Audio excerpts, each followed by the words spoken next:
This is a symbol representing a battery, which is a 1.5 volt cell. This bigger line represents a positive terminal and this small one represents a negative terminal. This symbol is used for the bulb connected in the circuit. It is just W written upside down in this way and enclosed in a circle. So if we were to draw this simple circuit using the symbols, then how would we do it?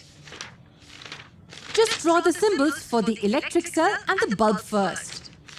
Then using straight lines for wires, join them together.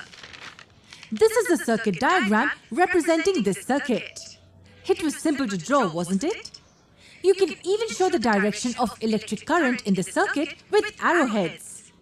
So the electric current is flowing in this direction from the positive to the negative terminal of the cell. Now we had seen in the past that this is not the only way to light up a bulb in this circuit. For instance, if we interchange the wires connected to the two terminals of the bulb, then the bulb will still glow. This is because the circuit is still complete and all the terminals of the system are occupied. Can you draw the circuit diagram for this circuit? Why don't you give it a try? If you look at this circuit, the positive terminal of the cell, which was initially connected to this terminal of the bulb, is now connected to the other terminal. Similarly, the negative terminal which was initially connected to this terminal is now connected to this one. So how will the circuit diagram of this circuit look like? This is the circuit diagram. Compare it with this one. You see that we've just reversed the direction of the battery.